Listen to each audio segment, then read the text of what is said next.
ॐ अज्ञानतिमिरन्धस्य ज्ञानाञ्जनशलाकया चक्षुरुन्मिलितं येन तस्मै श्रीगुरुवे नमः। श्रीचैतन्यमनोभीष्टं स्थापितं येन भूतले स्वयं रूपः कदा मह्यं ददाति स्वपदान्तिकं। वन्देऽहं श्रीगुरु श्रीयुतपदकमलं श्रीगुरुन् वैष्णवंश्च श्रीरूपं साग्रजातं सहगण रघुनाथान्वितं तं सजीवं साद्वैतं सावधूतं परिजन सहितं कृष्ण चैतन्य देवम श्री राधा कृष्ण पादान सगण ललिता श्री विशाखान्वितांश्च।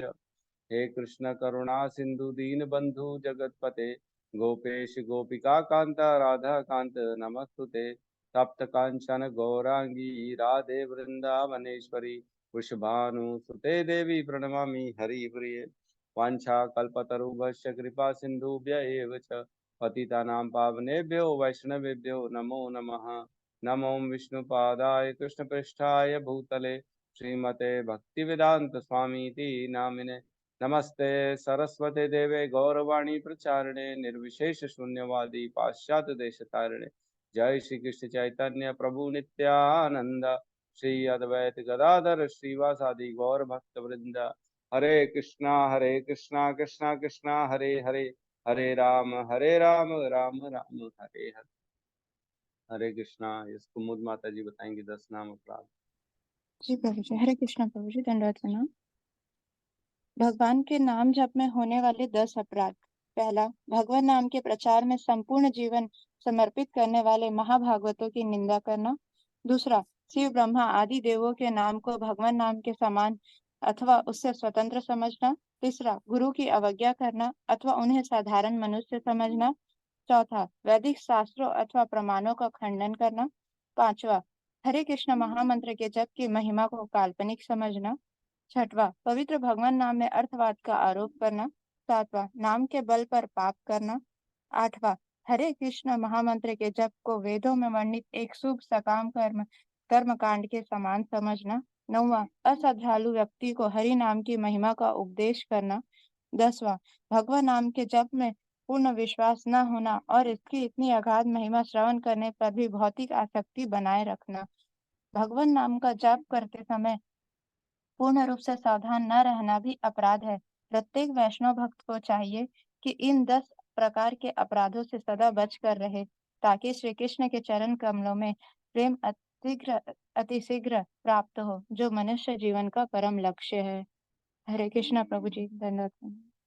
हरे कृष्णा। बहुत बहुत धन्यवाद माता जी का 10 नाम अपराध सुनने के लिए और बताने के लिए। तो प्रवेश करते हैं आज के सत्र में। 17वां अध्याय। कल हमने चर्चा करी सतोगुणी दान के ऊपर, है ना। बहुत इंपॉर्टेंट है सतोगुणी दान, क्योंकि रोज आए दिन हम जो है ना किसी न किसी को कुछ न कुछ तरीके से हम दान देते हैं, है ना। करुणावश विवश कभी करुणावश कभी विवश, दोनों तरीके से देते हैं दान। तो दान जो है उसकी मूल मूल जो बेसिक रिक्वायरमेंट है हमने कल पढ़ी, वो कर्तव्य समझ कर देना है, किसी प्रत्युपकार की आशा के बिना देना है। मैं उपकार कर रहा हूँ, मेरे कारण सामने वाले का घर चल रहा है, मेरे कारण जो है मैंने इनको बहुत मदद करी है, मैं नहीं होता तो इनका काम कैसे होता, ये सारा जो है ना विचार नहीं रखना चाहिए।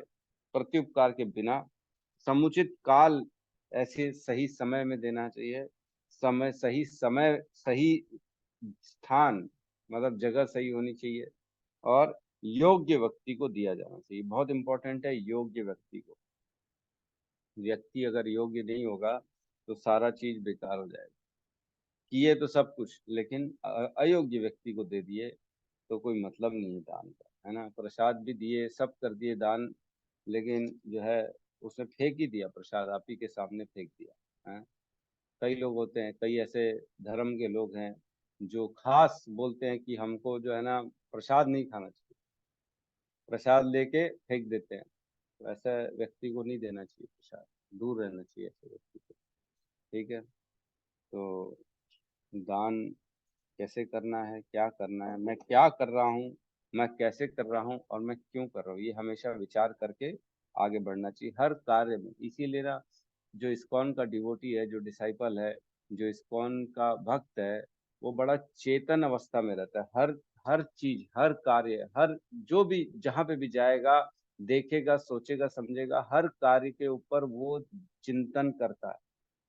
बिना चिंतन किए कोई कार्य नहीं करेगा, क्योंकि गलती से भी अगर उसने वो कार्य को गलत कर दिया तो उसके ऊपर पाप चढ़ जाएगा। इसलिए हमेशा चेतन अवस्था में रहता है। मैं खुद के ऊपर बहुत जो है ना विचार करता हूँ। पहले पहले गंदी आदतें होती हैं, थोड़ा बहुत मैं पहले ड्रिंक कर लेता था। तो ड्रिंक करके आदमी के ना दिमाग काम नहीं करता। मैं अब वो फील करता हूँ कि मैं कितना जो है मतलब कितना दुर्भाग्य था, जो मैं अपनी बुद्धि को ही देखो दबा देते लोग पीते हैं। उसके नशे के कारण बुद्धि जो है ना, बुद्धि का विवेक खत्म हो जाता है। बुद्धि सोचने समझने की शक्ति बुद्धि की खत्म हो जाती है कि क्या सही है क्या गलत है, क्या बोलूंगा क्या सही गलत बोलूंगा। चलने तक की ताकत नहीं रहती आदमी को। कई लोग तो ऐसे आज कई बार वीडियो आ जाते हैं आजकल रील्स में, चलाते चलाते कि नाली में गिरा पड़ा हुआ है, कोई साइकिल चला नहीं पा रहा है, गाड़ी से गिर जा रहा है। ऐसे ऐसे लोग रहते हैं। वो तो बहुत ज्यादा एक्सट्रीम केस हो गया। लेकिन कुल मिला के अपनी बुद्धि की शक्ति को कम करना है तो आदमी को ये सब जगह जाना चाहिए। लेकिन हम लोग को तो बुद्धि की शक्ति को बढ़ाना है, चेतना को फुल कॉन्शियस में ले जाना है, हमको हमको डाउन नहीं करना है।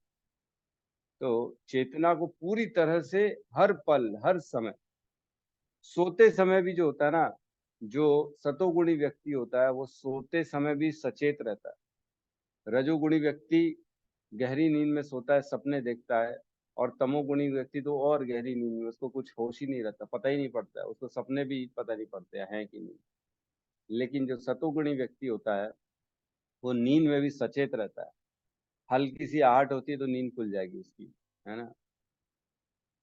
तो इस तरह से हर पल सचेत रहना चाहिए हमारे। ठीक है। तो हम आज पढ़ते रजोगुणी और तमोगुणी दान के बारे में, श्लोक नंबर 21 और 22। ठीक है, साथ में दोहराएंगे। यत्तु प्रत्युपकारार्थम यत्तु यतो प्रत्युपकारार्थं प्रत्युपकारार्थं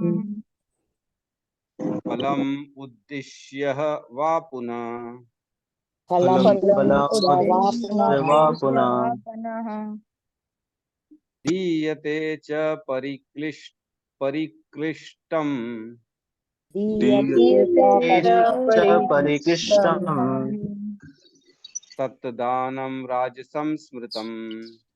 तद्दानं राजसंस्कृतम्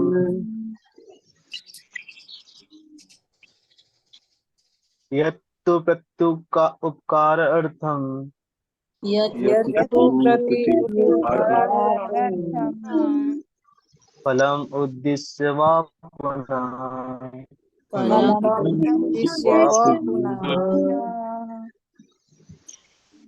दीयते च परिकृष्टम् दीयते च परिक्लिष्टम् तद्दानं राजसं स्मृतम् तद्दानं राजसंस्मृतम् यत्तु प्रति उपकारार्थं उपकारार्थं फलम् उद्दिश्य वा पुनः उद्दिश्य वा पुनः दीयते च परिक्लिष्टम् दीयते च परिकृष्टम् तद्दानं राजसं स्मृतम् राजसं स्मृतम्। अनुवाद। किंतु जो दान प्रत्युपकार की भावना से या कर्म फल की इच्छा से या अनिच्छा पूर्वक किया जाता है वह रजोगुणी राजस कहलाता है ना। तो श्लोक को देखते हैं। यत तू मीन्स लेकिन जो, पहले सतुगुणी के बारे में भगवान ने बताया, अब बता रहे रजोगुणी के बारे में। तो यत तू लेकिन जो प्रति उपकारार्थम, प्रति उपकारार्थम मतलब कुछ उपकार की भावना हो, कुछ अपने लिए हित की भावना हो, है ना। अर्थम मीन्स हमने पढ़ा हुआ है ना, चतुर्वेदा भजन्ते माम जना सुकृतिनो अर्जुना। आर्तो जिज्ञासु, अर्थ आर्थी, है ना। अर्थ अर्थ मतलब पैसा। अर्थम मीन्स पैसा, संपत्ति, कुछ चाहिए मेरे को। तो ये भावना हो अगर किसी की, उपकार की भावना या अर्थम की भावना, मेरे को कुछ चाहिए, ऐसी भावना हो। और फलम उद्देश्य, इस फलों की उद्देश्य से, या वा पुनः, अथवा वह फिर दीयते च परिक्लिष्टम, या तो फिर वो देता है, परिक्लिष्टम मीन्स जबरदस्ती दे दिया, बेमन से दे दिया, क्लेश करते हुए दिया, अरे नहीं देना है नहीं देना है, फिर भी क्या करे, मजबूरी में देना पड़ रहा है, क्लेश करके दे रहा है, जबरदस्ती दे रहा है, बेमन से दे रहा है ना, इच्छा तो नहीं है, दिल में कलेजे में बड़ा पत्थर रख के दान देते हैं, तो लोग देते हैं ऐसा। मैं बोलता हूँ मेरे मित्रों को, अरे कुछ दान दे दे यार, बोलते हैं अरे यार कैसा बात करता है, वैसी दिक्कत चल रही है, वैसी जो है प्रॉब्लम चल रही है। अब मैंने कहा 2-5 हज़ार में क्या फर्क पड़ेगा, दे दे यार। दिल में कलेजा में पत्थर रखते बेचारे, बात भी नहीं काट पाते हैं, अरे यार तू बोल रहा है तो दे रहे हैं, चल ठीक है। तो ऐसा कलेजे में पत्थर रख के तो दान देते हैं, न चाहते हुए दान देते हैं। लोगों को पता नहीं क्यों दान देना तो सबसे, मतलब ऐसा लगता है कि दूर ही रहे। कोई आ जाता है बेचारा साधु संत, अरे अरे चलो चलो चलो यहाँ से हटो हटो, कुछ मांग लेगा तो क्या करेंगे, हटो हटो यहाँ से, हैं, अरे आ गए वो लोग मांगने वाले, चुपचाप खिसको यहाँ से, लोग ऐसा बोलते हैं, चुपचाप खिसको, किसको मांग लेगा, फालतू परेशान करेगा, क्या मतलब। लोग ना बात भी नहीं करना चाहते इसी चक्कर में, चुपचाप मुंह मुंह छुपा के भग जाते हैं। परिक्लिष्टम, बेमन से, आई आई गए, पकड़ ही गए महाराज जी, वो हो हमें, हम ही मिले थे आज आपको प्रभु जी, हम ही को पकड़ोगे क्या आज ऐसे बोल भी देते लोग। ठीक है, तो बेचारे भक्त लोग देखो कितने करुणावश, उनका हृदय देखो, कोई बोलता भी ऐसे तो भी मुस्कुरा के बोलते हैं, हाँ प्रभु जी आज आप ही की बारी, आप ही दे दो कुछ हमारे, हैं? क्योंकि मालूम है कि मैं लूंगा तो इसका उद्धार होगा, इसका जो बाकी का धन है वो भी पाप से दूर हो जाएगा, पवित्र हो जाएगा। क्योंकि जो पूरा धन हम कमाते हैं उसमें कहीं ना कहीं पाप रहता ही है, और उसमें से कुछ प्रतिशत दान देने से जो पाप है ना वो खत्म हो जाता है। धन में से दान देने से पाप खत्म हो जाएगा, तो बाकी जो शेष धन बच गया वो भी पवित्र हो गया। पवित्र धन से किया हुआ कोई भी कार्य सुख, संपत्ति, प्रेम और जो है ना शांति लाता है घर में। और अगर अपवित्र वाले धन से कोई भी कार्य किया गया है तो वो सुख नहीं, दुख लाता है, क्लेश लाता है ना, पीड़ा लाता है, तकलीफ लाता है घर में। तो ये साइंस है एकदम क्लियर कट साइंस है। अगर अपने पैसे को शुद्ध बनाना है, साफ पवित्र करना है, तो कुछ ना कुछ दान देना चाहिए। तो यहाँ 3 कार्य बताए गए हैं, है ना। तद दानम राजसम स्मृतम, प्रति उपकार अर्थम मीन्स किसी उपकार के लिए, किसी अपनी जरूरत के लिए या अपनी इच्छा पूर्ति के लिए, या स्वर्ग जाने की इच्छा जो हो किसी को, जो पहले यज्ञ करते थे, दान देते थे, जो हम देखते राजा महाराजा लोग, अरे पंडितों को गाय पे गाय दान दे रहे हैं, लाखों गाय दान दिया। राजा नरिक था, नरिक इतना बड़ा दानी था, इतना बड़ा दानी, आए दिन लाखों लाखों गाय दान करता था पंडितों को। और एक दिन उसके दान में त्रुटि हो गई, एक गाय जो एक पंडित को दी थी वो गलती से वापस आ गई झुंड में, इसको पता ही नहीं पड़ा इसको, और इसने फिर से वो दान दूसरे पंडित को दे दिया। फिर वो दोनों पंडितों की लड़ाई हो गई। एक ने कहा आपने मेरी को दान दी हुई गाय फिर से कैसे दान में दे दी। तो राजा ने बोला, हे ब्राह्मण, मुझे पता ही नहीं पड़ा, मैंने देखा नहीं, तो मेरी गलती है, आप जो है एक काम करिए, मुझे माफ कर दीजिए, मैं एक गाय के बदले आपको और लाख गाय देता हूँ।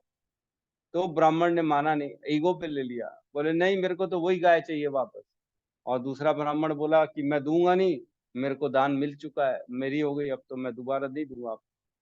तो इसका सोचो, इसका कितना बड़ा दंड मिला राजा नृग को कि उनको छिपकली बनना पड़ गया, इतने बड़े दानी को भी। तो बेसिकली उनका अर्थ जो था ना, उनका दान देने का उद्देश्य था पुण्य की प्राप्ति, स्वर्ग लोक में जाना। राजा नृग था। तो ऐसा होता है, जितना ज्यादा हम स्वर्ग लोग और जितना ऊपर के लोगों का जो जो इच्छा होती है कुल मिला के, वो करने के लिए जो अगर दान दिया जाए तो वो रजोगुणी दान होता है। तो इजी है रजोगुणी दान। अनिच्छा पूर्वक जबरदस्ती प्रेशर में देना, मतलब आप दे अच्छे रहे हो, सब कुछ अच्छा है, अच्छे स्थान में, अच्छे काल में, अच्छे पात्र में, है ना, और हर आदमी भी सही है, सब चीज सही है, कर्तव्य समझकर नहीं दे रहे हो, बस अपना प्रेशर में दे रहे हो, अंडर प्रेशर दे रहे हो, तो रजोगुणी हो जाएगा। इस्कॉन में भी दे रहे हो, ब्रह्मचारी को भी दे रहे हो, मैं एकादशी में भी दे रहे हो, सब दे रहे हो, लेकिन प्रेशर में आके दे रहे हो तो रजोगुणी हो जाएगा। हाँ हाँ, सूक्ष्म डिफरेंस है, सूक्ष्म डिफरेंस। तात्पर्य में प्रवेश करते, तात्पर्य भाई शीला प्रभुपाद की जय। दान कभी स्वर्ग जाने के लिए दिया जाता है तो कभी अत्यंत कष्ट से तथा कभी इस पश्चाताप से के साथ कि मैंने इतना व्यय इस तरह क्यों किया।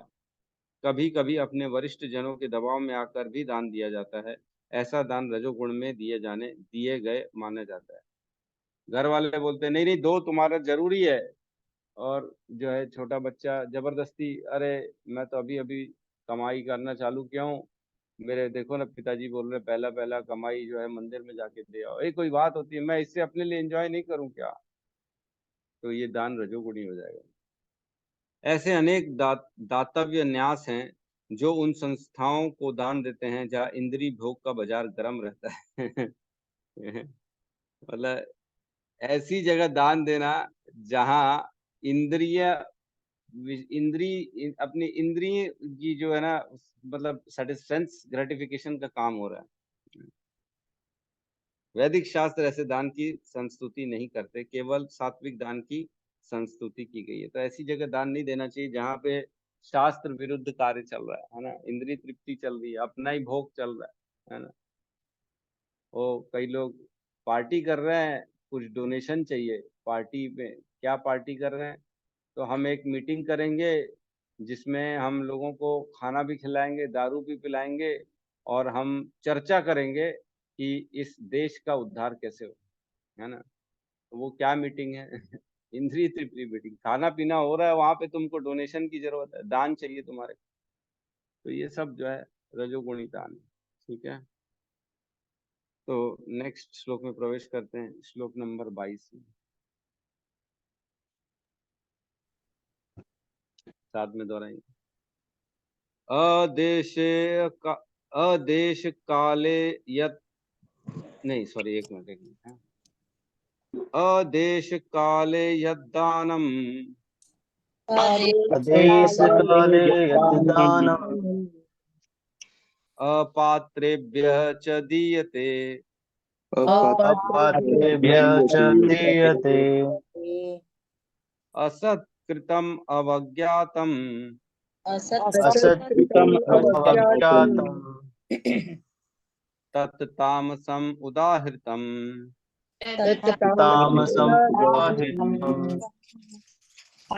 आदेश काले यतदानम अदेश काले यद्दानम् अपात्रेभ्यः च दीयते अपात्रेभ्यः च दीयते तत्कृतम् अज्ञातम् असत्कृतम् अज्ञातम् तामसम् उद्राहितम् तामसम् उदाहृतम्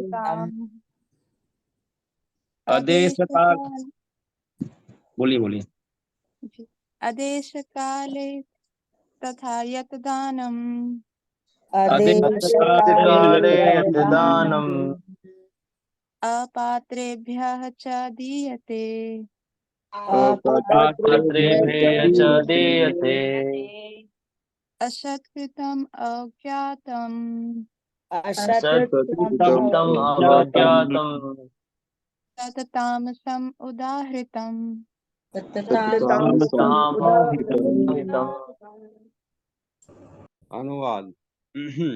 तथा जो दान किसी अपवित्र स्थान में अनुचित समय में किसी अयोग्य व्यक्ति को बिना समुचित ध्यान तथा आदर से दिया जाता है वह तामसी कहलाता है ना। तो ये प्योर अपोजिट है, सतोगुण का एकदम उल्टा है ये दान, जो अयोग्य अपवित्र स्थान अनुचित समय में बिना ध्यान दिए बिना आदर से दिया जाता है ना, अयोग्य व्यक्ति को।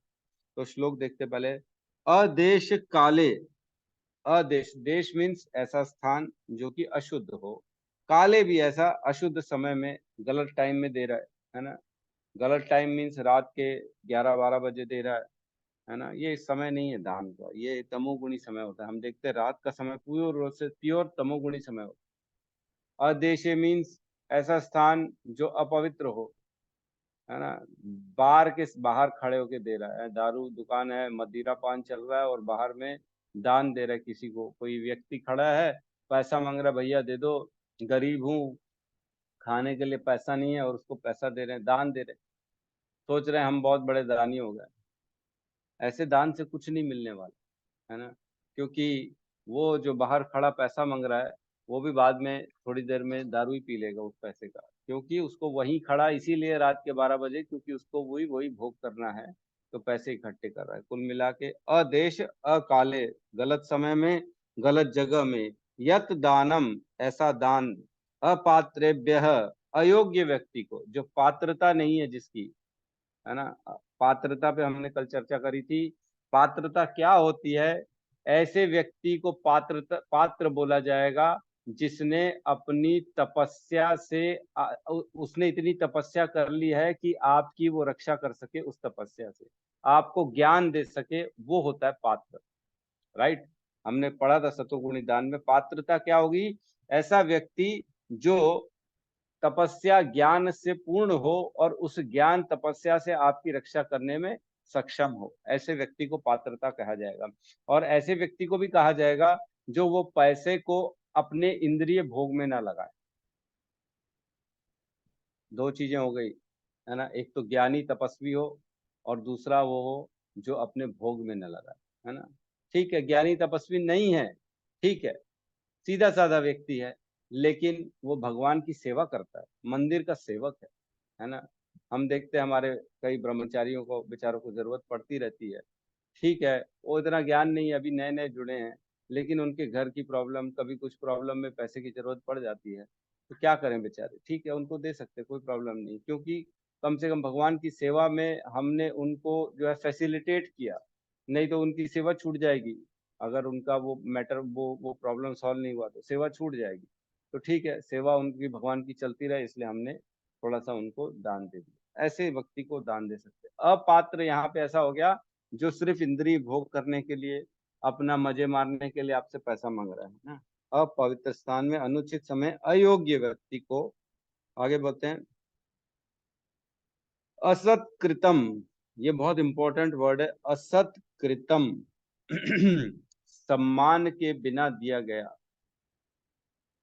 मतलब अगर सतोगुण में आपने दान दिया, सतोगुण में कर्तव्य समझकर, है ना, कर्तव्य समझकर नहीं, सॉरी, हीन भावना से दान दिया, कर्तव्य समझकर न दिया, आपने सिर्फ हीन भावना समझकर दिया, लेकिन बाकी सब कुछ ठीक है ना। उपकार भी आपको नहीं चाहिए, आपको कोई रिटर्न नहीं चाहिए, सही समय में दिया, सही स्थान में दिया, योग्य व्यक्ति को दिया, ब्राह्मण को दिया, एकदम सही आदमी को दिया, इस्कॉन में जाके दिया, लेकिन असत्कृतम, सम्मान के बिना दे दिया, है ना। ऐसा फेंक दिया, रखो, नोट लाया हूं आपके लिए, सम्मान के बिना, तू करके शब्द कर रहे हैं, अरे ले ले ले, तू ले ले, चल ले ले, तू भी दान ले ले मेरे से, मैं दे रहा हूं ना तेरे को, सम्मान के बिना दिया, तो वो क्या हो जाएगा? तमोगुणी हो जाएगा। मतलब सही आदमी को दिया, सही स्थान में दिया, सही काल में दिया, और उपकार के बिना दिया, हमको उपकार भी नहीं, मेरे को कुछ रिटर्न नहीं चाहिए, तुम लोग ऐश करो, बस तुम्हारा इच्छा पूरा हो जाए, है ना, तो तुमको करना है कर लो। अगर कोई ऐसा बोल रहा है तो वो भी सोचो तमोगुणी की दान हो जाए। सम्मान इज अ मस्ट, बिना आदर के दिया हुआ सतोगुणी दान भी तमोगुणी हो जाता है। हमको झुक के, बहुत जरूरी है, भावना आनी चाहिए। मैंने देखा है कई लोगों के अंदर भावना नहीं रहती है, दान देते हैं, सही जगह देते हैं, सब कुछ करते हैं, लेकिन भावना सम्मान की नहीं है, बगैर सम्मान की भावना के दे देते हैं, है ना। आपको प्रेम से ऐसा ऐसा व्यवहार करना है कि प्रभु जी ये मेरा पैसा आप रखिए और भगवान की सेवा में इसका उपयोग करिए। मतलब हम उन पे उपकार नहीं कर रहे हैं, वो हम पे उपकार कर रहे हैं कि हमारा पैसा लेके भगवान की सेवा में लगा रहे हैं। तो ऐसा सोचना चाहिए कि मेरा ये भाग्य उदय हो गया है कि मेरा पैसा भगवान की सेवा में लग रहा है। ये भावना होनी चाहिए। ऐसा नहीं कि इनको पैसा देने वाला कोई नहीं है, मैं ही पैसा देने वाला हूँ, ले ले, रख ले, ऐश कर ले। ऐसा बिल्कुल नहीं सोचना चाहिए, क्योंकि ये सब कुछ दिया हुआ तो भगवान का है ना, हमारा है ही क्या। भगवान कहते हैं बीजम माम सर्वभूतानाम वृद्धि पार्थ सनातन बुद्धि बुद्धि मताम अस्मि तेज तेजस्वी नाम अहम। हमारी जो बुद्धि है, जो स्मार्ट है, जो इंटेलिजेंट है, उसका इंटेलिजेंट होने का कारण ही कृष्ण है। भगवत गीता में बता रहे हैं जो जो एकदम तेज है, जिनके अंदर एकदम फटाफट जाके काम कर लेते हैं, वो अपने आप को बड़े स्मार्ट समझते हैं, अरे देखा मैंने चुटकियों में काम कर डाला। तो वो कैसे हो गया? क्योंकि कृष्ण है आपके अंदर। कृष्ण कहते हैं वो तेज मैं देता हूँ इन लोगों को, बुद्धि मैं देता हूँ, जिससे वो सब कुछ करने में सक्षम हो पाते हैं। तो उसके बाद अगर वो चीज धन आती है हमारे पास और हम ये सोचते हैं कि धन तो मैंने कमाया है, ये तो मेरी बुद्धि से आया है, ये तो मैंने जो एकदम प्लानिंग के साथ काम किया इसके कारण मेरे पास पैसा है, तो ये गलत भावना है, एकदम गलत भावना है। हमको हमारे पैसे को शुद्ध करने के लिए भगवान की सेवा में लगाना पड़ेगा, तब जाके हमारा बाकी का पैसा शुद्ध हो पाएगा। और शुद्ध करने के लिए उनको सम्मान के साथ देना पड़ेगा, है ना। बहुत जरूरी है, जब भी कोई प्रोग्राम होता है, फेस्टिवल होता है, या जो है संडे फीस्ट होता है, तो हमारी हमारा कर्तव्य है कि बेस में या मंदिर में जब भी दान दें तो हिज ग्रेस तमाल कृष्ण प्रभु को, या मंदिर में देना है तो हिज ग्रेस सुलोचन प्रभु को, मंदिर में जैसा भी आपको, जहाँ पे भी आपको अच्छा लगता है, सम्मान के साथ दें, लेकिन, है ना। प्रभु जी प्लीज स्वीकार करिए, प्रभु जी मेरी छोटी सी सेवा है, इसको भगवान के चरणों में, भक्तों की सेवा में, है ना, भक्तों के प्रसाद वितरण में, भगवान के भोग अर्पण में स्वीकार करिए। ऐसी भावना होनी चाहिए। कभी दीनहीन टाइप का आदमी रहना चाहिए कि मेरे पास है ही क्या, मेरा खुद का मेरे पास कुछ है ही नहीं। शरीर भी भगवान ने दिया है, जिस दिन चाहेंगे शरीर हिलना बंद हो जाएगा, पैरालिसिस आ जाएगा, बेड पे चले जाऊंगा, मेरा क्या है? कुछ नहीं है मेरे पास। तो ये भावना रखनी चाहिए, बहुत इंपॉर्टेंट है। ये असत कृतम जो वर्ड है ना, ये पूरी तरह से हर दान को तमोगुणी में डाल देगा, है ना। कोई भी दान आपने कैसी भी भावना, मतलब किसी को भी, अच्छे आदमी को कहीं पे भी मंदिर में भी जाके दिया, लेकिन अगर असत कृतम हो गया तो वो तमोगुणी दान हो जाएगा और आपके दान का कोई वैल्यू नहीं बचेगी। सोचो, छोटी छोटी भावना आदमी के विचारों से, मतलब वो क्या है, वो कहते हैं ना, या तो अर्श पे या तो फर्श पे, है ना, या तो जो है ना आसमान में या खाई में। सिर्फ विचारों से अगर सिर्फ थोड़ा सा हल्का सा अपने अंदर परिवर्तन कर लिया, तो वही दान हमको लाखों करोड़ों गुना हमारे को हमारा भला कर देगा।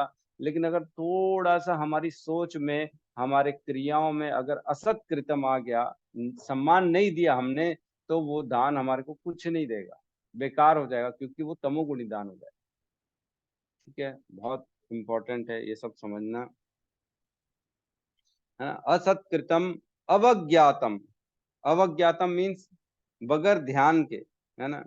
दे तो रहे हैं लेकिन ध्यान ही नहीं है, अपना काम कर रहे हैं, है ना। अच्छा ले जाओ, जितना चाहिए ले जाओ, मेरे को काम करने दो प्लीज, आपको मेरा मैनेजर बैठा है, उससे आपको जो दान चाहिए ले जाओ। ऐसे भी होते लोग।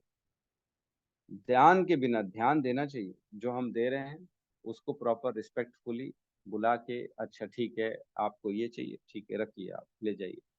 तत्तामसम उदाहृतम, ऐसा दान जो होता है तामसिक कहलाता है। ठीक है, तो तात्पर्य में प्रवेश करते, तात्पर्य शील प्रभुपाद की जय।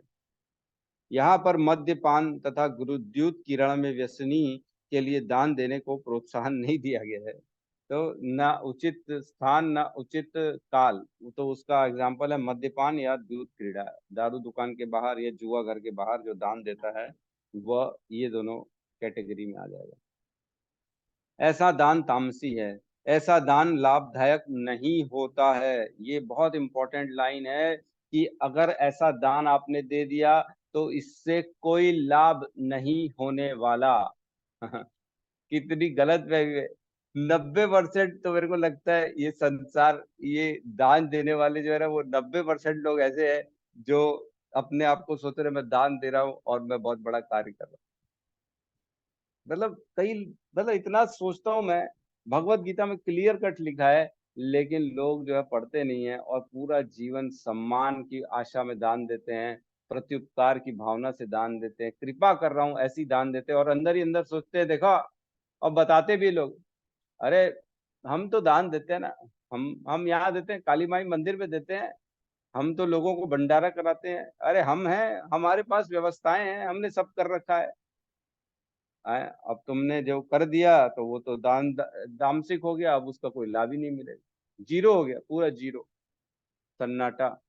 सोचो, दान ऐसा होना चाहिए कि हमने किया तो हमारे एक हाथ से दिया तो बोलते दूसरे हाथ को भी नहीं पता पड़ना चाहिए कि दान, ऐसा दान होना चाहिए, है ना। एकदम कॉन्फिडेंशियल दान होना चाहिए, किसी को पता ना पड़े दान के बारे में, तब जाके वो दान जो है आपको ज्यादा से ज्यादा आपके ऊपर लाभदायक रहेगा। जितना हम उस दान के बारे में बताएंगे ना, उतना उसकी जो है उसका प्रभाव कम होते चला जाएगा। 4 लोगों को बताया तो मान के चले उसमें से 4% दान का रिटर्न कम हो जाएगा। 50 लोगों को बताया तो 50% दान व्यर्थ हो गया आपका, आधा ही मिलेगा आपका। 100 लोगों को बता दिया तो पूरा जीरो हो गया आपका। कई लोग होते हैं ना, माइक में बता देते हैं आज हमने इतने का दान दिया, तो क्या हुआ, 100 लोगों ने सुन लिया, पूरा जीरो हो गया, खत्म हो गया दान, कुछ नहीं मिलने वाला। तो ऐसा होना चाहिए दान। ऐसा दान लाभदायक नहीं होता, वरन इससे पापी पुरुषों को प्रोत्साहन मिलता है, ये पाप बढ़ाने वाला होता है ये दान, है ना। इस प्रकार यदि बिना सम्मान तथा ध्यान दिए किसी उपयुक्त व्यक्ति को दान दिया जाए तो वह तामसी हो जाता है। तो बहुत इंपॉर्टेंट है, दान देते समय सत्कार करें, उसका सम्मान करें, है ना, इज्जत के साथ ध्यान दें और ध्यान दे के दान दें। बगैर ध्यान दिए, बगैर अपने दूसरे काम में लगे हुए ध्यान दे रहे तो वो भी तामसिक हो जाएगा। ठीक है, तो किसी का कोई प्रश्न है क्या इसमें?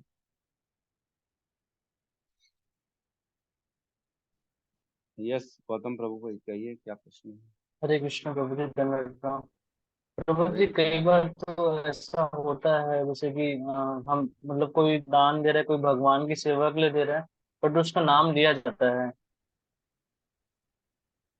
ताकि हाँ प्रोत्साहन ये हो सके, दूसरे भी सुन के हाँ दे ऐसे। हाँ ये सही कह रहे हैं कि कई बार जो दान देने वाला है वो नाम नहीं लेता है, लेकिन जो लेने वाले हैं वो बता देते हैं कि हमारे को आज इतने की राशि इससे प्राप्त हुई है, आपका बहुत बहुत धन्यवाद, है ना। तो ये जो है बेसिकली ये प्रोत्साहन देने के लिए, ये लोगों को अंदर बताने के लिए, ये कहीं ना कहीं उसका धन्यवाद देने के लिए है कि आपने हमारे पे जो है ना धन्यवाद, हमारा सहयोग किया। तो इसमें कोई प्रॉब्लम नहीं है, इसमें दान देने वाले की कोई भी गलती नहीं है, उसने खुद ने नहीं बताया। बल्कि वरन इसको इच्छा ऐसा रखना चाहिए कि प्रभु जी मेरा नाम मत बोलो तो ज्यादा अच्छा है। लेकिन अब ठीक है, फिर भी मंदिर वाले थोड़ा सा, एक्चुअल में क्या होता है देखिए, जैसे आपने किसी को कुछ ला के दिया, सपोज करो आपने किसी को कंबल दे दिया या किसी को खाना ही खिला दिया सपोज करो, तो कम से कम इतनी आशा रखी जाती है कि ये बता दे कि ठीक है, खाना खाया, आप पूछते हैं ना अच्छा लगा कि नहीं लगा, तो हाँ हाँ हाँ बहुत अच्छा था। इसका मतलब ये नहीं है कि हम जताना चाह रहे कि हमने दिया, इसका मतलब ये है कि आपने पाया, आपकी संतुष्टि हुई कि नहीं हुई, है ना। तो बेसिकली दोनों में फर्क है, हम नाम के लिए नहीं पूछ रहे, हम सिर्फ ये उनको संतुष्टि के लिए पूछ रहे कि आप संतोष हो कि नहीं।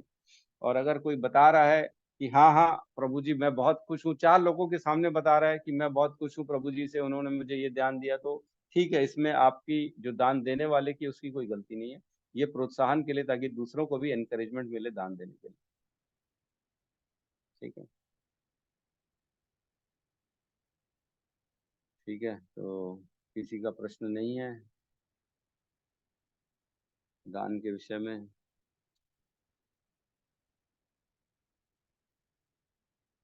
ठीक है, यस रघुनाथ दास जी पूछिए। हरे कृष्णा, मुझे दंडवत प्रणाम। हरे तो कृष्णा। कि कोई जैसे बेमन से दान दे रहा है तो उसका कोई लाभ नहीं होगा, जैसे क्या हाँ, बेमन से दान दे रहा है मतलब वो रजोगुणी दान हो गया।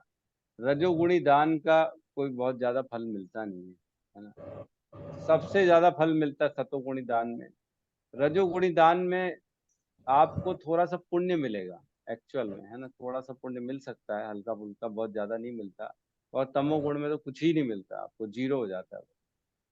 तो बेमन से दिया तो कुछ ना कुछ तो मिलेगा, ऐसा नहीं कि नहीं मिलेगा, क्योंकि जो पाने वाला है वो कहीं ना कहीं तो आप पे कृपा करेगा ही। अगर अगर योग्य व्यक्ति को दे दिया आपने, बेमन से ही दे दिया, तो योग्य व्यक्ति, जैसे अजामिल का केस हम देखते हैं, है ना।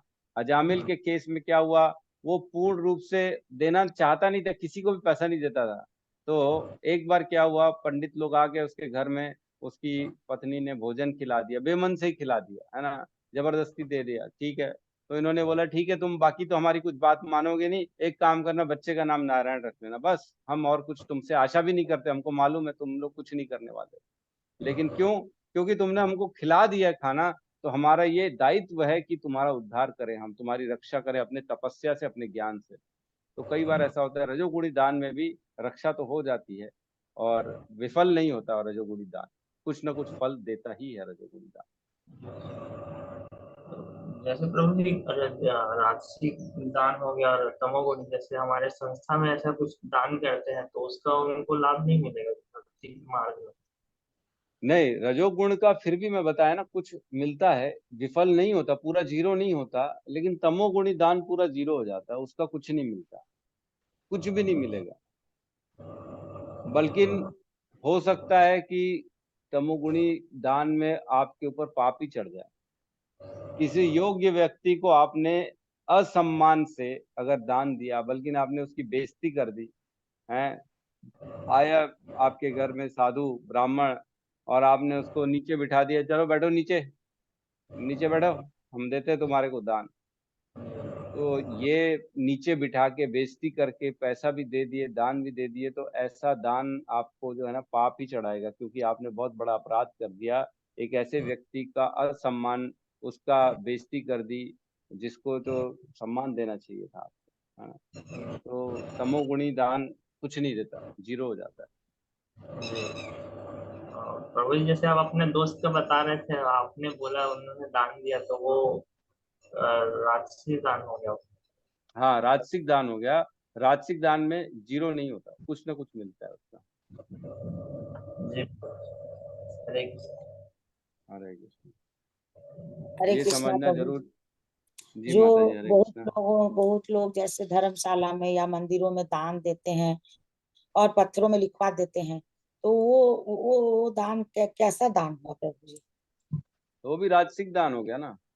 जी आपको अपने नाम की अभिलाषा से आपने दान दिया, हमारा नाम होना चाहिए, कमरे के बाहर हमारा नाम प्रिंट करो, पंखे में लिखो हमारा नाम, जी। तो राजसिक दान हो गया। राजसिक दान में पूर्ण फल नहीं मिलता, है ना। जो जी मिलना चाहिए वो नहीं मिलता, थोड़ा बहुत मिलता है। पुण्य होते हैं, पुण्य तो मिलते हैं, लेकिन पूरे नहीं मिलते। जैसे जमीन में वो पत्थर को गड़वा देते हैं, वहां से लोग पार होकर जाते हैं, उनकी पैर पड़ती है। बहुत तरह का देखने में मिलता है जगह जगह। हाँ, क्या कर सकते हैं। रजोगुणी पूरा एक्चुअल में आजकल तो दिखावे का ही जमाना हो गया, सब सिर्फ दिखावे के लिए दान दे रहे हैं। किसी के अंदर भावना उद्धार की नहीं है, एक्चुअल में भावना सिर्फ यही है कि मेरा नाम हो जाए, ये भावना से दान देते हैं। ठीक है, भावना से दान देते हैं तो ठीक है, उतना फल नहीं मिलेगा लेकिन कुछ तो मिलेगा। आखिर तो लोगों का कुछ ना कुछ तो बेनिफिट हुआ ही है जिसके उनके कारण, इसलिए उनको थोड़ा बहुत मिलेगा, लेकिन 100% नहीं मिलेगा। उद्धार नहीं हुआ बेसिकली, उनको जीवन मृत्यु से बाहर निकलने का ज्ञान नहीं मिलेगा। बेसिकली वो अपनी आत्मा का उद्धार नहीं कर पाएंगे। वो ठीक है, भौतिक संसार में थोड़े से प्रसन्न हो जाएंगे, उनके पास सुख आ जाएगा, धन आ जाएगा, संपत्ति आ जाएगी, स्वर्ग भी चले जाएंगे, लेकिन आध्यात्म ज्ञान नहीं मिल पाएगा, वो उनसे दूर ही रह पाएंगे, वो उनको छू भी नहीं पाएगा। लेकिन सतोगुणी व्यक्ति को आध्यात्म का ज्ञान मिलेगा, वो जन्म मृत्यु के चक्र से बाहर निकलने का चांस आएगा उनके पास, वो भगवत प्राप्ति के प्रति उनका कदम आगे बढ़ेगा, जो सतोगुणी दान। लेकिन बाकियों में तो सवाल ही नहीं पैदा। ठीक है, रजोगुण में बस पैसा, सुख सुविधा, बच्चा मिल जाएगा, किसी को बच्चा चाहिए उसी के लिए दान दे रहा, तो ठीक है, आ जाएगा, संतान आ जाएगी, या कुछ और गाड़ी आ जाएगी, जो भी चाहिए उसको वो मिल जाएगा, लेकिन उद्धार नहीं हो पाएगा। ठीक है। प्रभु जी, कई बार ऐसा होता है कि कुछ लोग सोचते हैं कि हम जैसे हम किसी गरीब को पैसा दे रहे हैं तो उनकी भी मतलब लाइफ स्टाइल अच्छी हो जाएगा। तो प्रभु जी, मुझे याद आ रहा है, आपने शायद लास्ट टाइम एक कथा सुनाया था, जिसमें अर्जुन जो होते हैं वो किसी गरीब को सोने चांदी वगैरह कुछ देते हैं, मतलब देते रहते हैं। तो एक बार बताएंगे क्या? प्रभु जी, याद नहीं आ रहा। एक कथा आती है, अर्जुन और कृष्ण की कथा। दोनों जब भ्रमण करने निकलते हैं, तब एक रास्ते पे देखते एक बूढ़ा व्यक्ति भीख मांगता होता है, बहुत गरीब। तो अर्जुन को लगता है अरे हमारे राज्य में इतना गरीब कैसे हो सकता है। उसको निकालते हैं, अपने सोने की कुछ जो है ना सिक्के दे देते हैं कि रखो, तुम जो है ना उद्धार हो तुम्हारा, तुम ऐसे भीख मत मांगो। ठीक है, निकल जाते हैं। तो वो बूढ़ा व्यक्ति जाता है, तो उसको इतना रास्ते में चोर मिल जाते हैं और चोर उसका चोरी कर लेते हैं, है ना। चोरी कर लेते हैं कि अब उसके पास क्या मतलब है, हम चोरी कर लेते हैं। तो फिर बेचारा अगले दिन दूसरे दिन फिर बैठ जाता है भीख मांगने। फिर अर्जुन और कृष्ण निकलते हैं। तो अर्जुन के मन में आता है अरे मैंने कल तुमको दिया था, क्या हुआ। तो बोले क्या करे प्रभु, चोरी हो गई। ठीक है कोई बात नहीं, ये मोती रखो, सोने की माला जो रहती है उसको डाल देता है। बोले इसको जो है तुम इसको रखो और फिर जो है अपना उद्धार करो, ऐसा भीख मत मांगो। तो अब इस बार घर जाता है, वो सोने का जो है ना माला वो घर में छुपा के मटके में रख देता है। फिर सो जाता है। तो उसकी जो है पत्नी उठती है, पानी भरने जाती है मटका लेके, और पानी भरने के लिए जैसे ही मटके को डालती है नदी में, तो जो वो हीरे की माला रहती है वो नदी में चली जाती है और पानी भर के आ जाती है मटके में। तो फिर वो उठता है, देखता है अरे फिर कहाँ गई, मैंने तो इसमें बोले माला रखी थी। तो बोले मैं तो पानी भरने गई, मेरे को कहाँ बताया आपने। तो वो जो हीरो की माला थी वो भी चली गई नदी में। तो फिर अगले दिन फिर वो खड़ा हो जाता है भिखारी भीख मांगने में। फिर कुछ समय बाद अर्जुन और कृष्ण निकलते हैं, फिर देखते हैं उसको। तो अर्जुन आश्चर्यचकित हो जाता है, बोले ये क्या है, मैंने इसको एक बार दिया तो भी भीख मांग रहा है, दो बार दिया तो भी भीख मांग रहा है, ये क्या हो रहा है प्रभु। कृष्ण से पूछता है। तो कृष्ण कहते हैं जिसका भाग्य में प्रारब्ध में जब तक दरिद्रता लिखी है तब तक रहेगी ही रहेगी, आप उसको कितना भी दे दो, आप उसको क्यों न सोने की माला अपनी दे दो, सोने की अशर्फियां दे दो, उसके भाग्य में दरिद्रता है तो दरिद्रता रहेगी रहेगी। तो एक ना प्रभु जी का प्रश्न आया था मेरे पास, थोड़ा सा इससे मिलता जुलता है थोड़ा सा। तो वो कहते हैं प्रभु जी, मैं जो है किसी कारणवश, किसी ने मेरे ऊपर जो है ना, किसी कारणवश मेरे को अच्छी नौकरी मिल गई, तो मैं उस कारण को कैसे भूल जाऊं। आखिर तो वो कारण था, उसने उस कारण से मुझे अच्छी नौकरी मिली। तो मैंने कहा आप ऐसे क्यों सोच रहे हो कि वो उस कारण से आपको जो है नौकरी मिली। आपको जो अच्छी नौकरी मिली है ये आपके प्रारब्ध के कारण मिला। अगर वो कारण नहीं होता तो दूसरा कारण हो जाता, नहीं तो तीसरा कारण हो जाता, चौथा कारण हो जाता। लेकिन आपके जब समय आ गया था कि अब आपके जीवन में धन संपत्ति मान सम्मान आना था, तो वो समय आ चुका था। अब कोई भी कारण, कोई भी नहीं रोक सकता उसको आने से। तो ये समझना चाहिए कि जब प्रारब्ध में लिखा जितना समय है ना, उतना समय दरिद्रता में जाएगा। जितना समय धन संपन्न सम्मान के साथ लिखा है उतना धन सम्मान के साथ जाएगा। उसमें कोई रोक नहीं सकता, कोई कारण नहीं है जो उसको हटा सके, किसी में इतना बल नहीं। तो कृष्ण कहते हैं कि यही बताते हैं अर्जुन को, अर्जुन किसी में बल नहीं है कि किसी को वो ऊपर उठा सके या किसी को नीचे गिरा सके। ये तो प्रारब्ध के अनुसार आदमी का जो समय आता है वो उसको दरिद्र बनाता है और उसको ऊपर ले जाता है। तो बोले फिर कैसा करें। तो कृष्ण ने अपने जेब से उसको सिंपल 1 रुपए का जो भी सिक्का दिया, क्योंकि कृष्ण के द्वारा प्राप्त किया था। तो उसका जीवन का सारे सारे पाप सारे कष्ट मुक्त हो गए और उसका जीवन का सही समय आ गया। तो जैसे जाने लगा तो उसने 1 रुपए से मछली खरीदी। उस मछली को जैसे ही काटा तो उसमें से वही हीरे की माला, मोतियों की माला निकल गई। खुश हो गया, जोर जोर से चिल्लाने लगा, देखा देखा देखा, मिल गया मिल गया मिल गया। तो पास में से वो चोर भी जा रहे थे, उनको डर लगा कि ये शायद हमको पहचान गया है। तो वही चोर ने उठा के उसका वापस से अशर्फियां वापस कर दी। अच्छा अच्छा रखो, तुम बताना मत अर्जुन को, नहीं तो अर्जुन हमको मार देगा, गला काट डालेगा। तो देखो उसका सही समय आया तो सब धन संपत्ति उसकी वापस आ गई। यही वाली कथा बोल रहे थे प्रभु जी। तो ऐसा होता है दान और भाग्य। मतलब भाग्य में जब लिखा है सब खुद ब खुद हो जाता है, फिर आदमी को जरूरत नहीं है प्रयास करने की, मेहनत करने की। लेकिन जो युक्त युक्त प्रयास करना पड़ेगा, बैलेंस करना पड़ेगा। ऐसा नहीं कि अकर्म कर लें, हम कुछ ना करें और हम प्रारब्ध के भरोसे बैठ जाएं कि भैया अब तो जब मेरा प्रारब्ध होगा तब मेरे पास आ जाएगा, ये भी नहीं बोल सकते। कर्म तो करना पड़ेगा, है ना। कर्म नहीं करना कोई आंसर नहीं। यस रघुनाथ दास जी, कहिए प्रभु जी। हरे कृष्णा प्रभु। प्रभु जी आप बताए स्टोरी, मेरे को भी वो याद आ गया कि अभी मैं कुछ दिन पहले कृष्ण सुदामा जी का स्टोरी देख रहा था।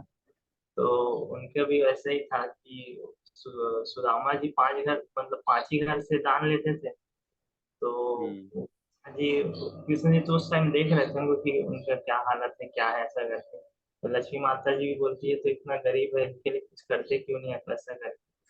तो एक आप भगवान बोलते हैं कि आप एक काम कीजिए, जो लास्ट घर जो बचा हुआ है, आप अपनी योग माया से उसको बोलिए कि उसको दान दे दे, ऐसा करके। तो वो ऐसे करती है। तो वो फिर जो स्त्री लास्ट घर में जो जाते हैं तो उसको दान दे देती है, खीर वीर मिलता है उनको।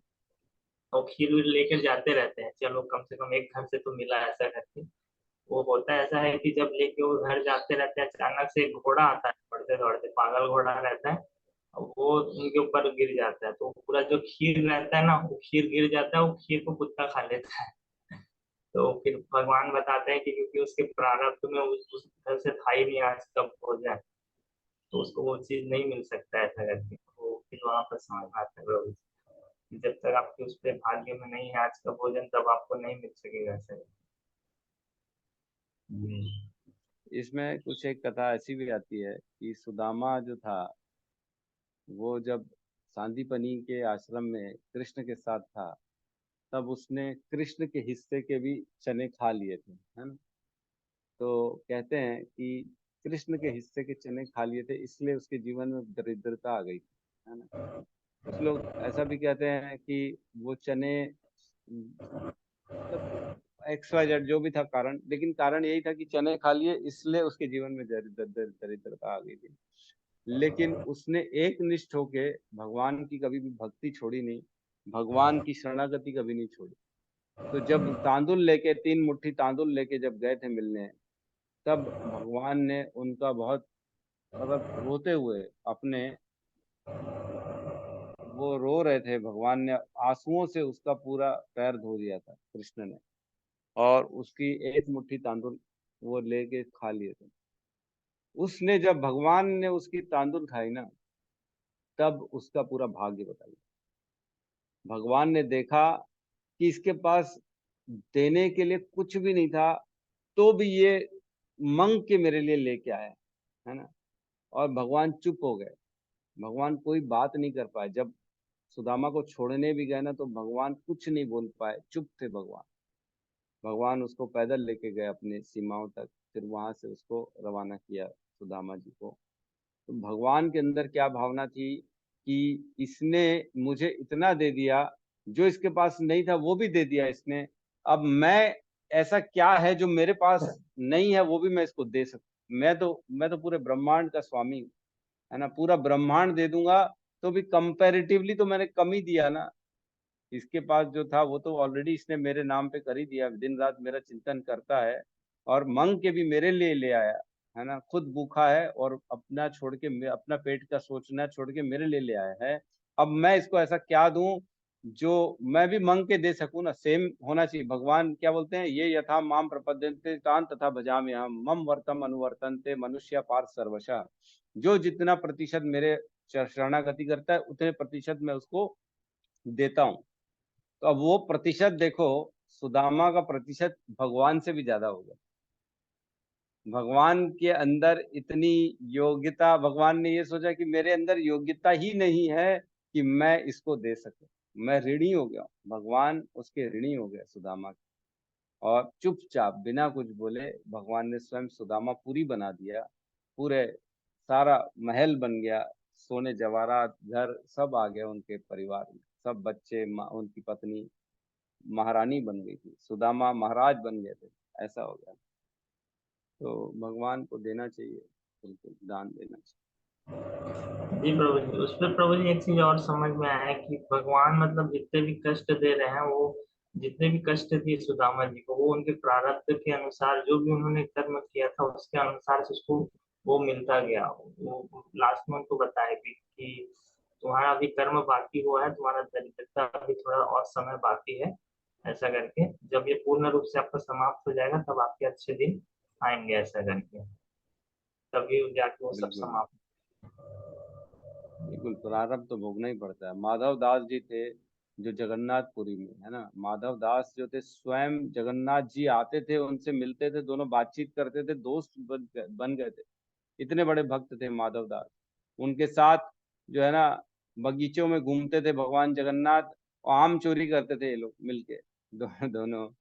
तो माधव दास की एक बार तबीयत जब खराब हुई तो स्वयं भगवान आके उनकी सेवा करते थे। तो माधव दास जी ने बोला, प्रभु आप मेरी सेवा क्यों करने आते हो, आप इसको ठीक क्यों नहीं कर देते हो मेरी तबीयत को। तो बोले, नहीं, जो प्रारब्ध है वो तो तुमको भोगना ही पड़ेगा। बोले, मेरे को अच्छा नहीं लग रहा है आप मेरी सेवा करने आते हो, मैं आपकी सेवा करना चाहिए, मैं सेवा नहीं कर पा रहा हूँ, मैं नहीं जानता, मेरे को ठीक करो, मेरे को आपकी सेवा करनी है। तो जगन्नाथ जी बोले, तो किसी न किसी को तो भोगना ही पड़ेगा इसको, प्रारब्ध को। तो स्वयं जगन्नाथ जी ने उनका तबीयत जो है, जो तकलीफ अपने ऊपर ले ली, और तब से हर साल भगवान को बुखार आता है, 15 दिन के लिए कपाट बंद हो जाते हैं। आज भी वो माधव दास जी का वो जो प्रारब्ध था अपने ऊपर लेके बैठे हुए हैं कृष्ण जगन्नाथ। तो प्रारब्ध तो भोगना ही पड़ता है। प्रभु जी, लेकिन तो भगवान की मतलब जैसे भक्ति करते हैं तो प्रारब्ध भी तो कट जाते हैं, एकदम से नहीं करते बट धीरे धीरे तो कट जाते हैं। तो फिर इतने इन सब तो महान मतलब बहुत एकदम उच्च कोटि के भक्त थे। देखिए, ऐसा है कि जो प्रारब्ध होता है ना वो बड़ा मुश्किल से करता है, बहुत मुश्किल से करता है, बहुत मुश्किल से। उसके लिए बहुत ज्यादा जो है भक्ति तपस्या लगती है। ठीक है, उनकी नहीं हुई होगी, उनका उतना पेंडिंग ही होगा, नहीं कट पा रहा होगा, इसलिए ऐसा किया भगवान ने। तो हम भगवान की लीलाएं नहीं समझ सकते, लेकिन बेसिकली ये है कि प्रारब्ध कटता है, ऐसा नहीं कि नहीं कटता, बहुत मुश्किल से कटता है, लेकिन बहुत मुश्किल से, रेयरली।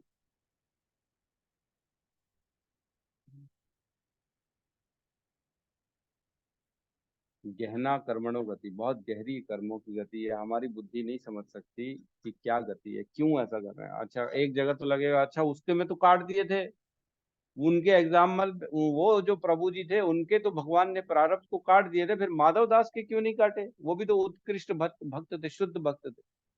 अरे हम नहीं समझ सकते इसको। क्यों? क्योंकि हमारी बुद्धि उस लायक नहीं है।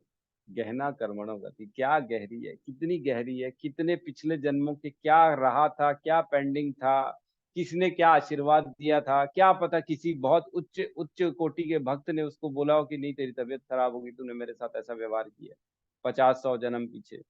तो वो प्रारब्ध तो कटेगा ही नहीं जब किसी शुद्ध भक्त ने उसको बोला हो। तो बहुत सारी चीजें हो सकती हैं, हम ये सिर्फ हम अनुमान लगा सकते हैं कि क्या हुआ होगा, लेकिन गहना कर्म तो बहुत गहरी है कर्मों की गति। ठीक है, तो हम यहाँ पे क्लास को क्लोज करते हैं, सब मिलके हरे कृष्ण महामंत्र का जाप कर लेते हैं। हरे कृष्णा हरे कृष्णा कृष्णा कृष्णा हरे हरे, हरे राम राम राम हरे हरे। सभी भक्त वृंद की जय। वृंद की जय। जगत गुरु शील प्रभुपाद की पाद जय। की जय जय। प्रेमानंदे। जय गो हरि हरि बोल। हरि हरि बोल। हरि हरि।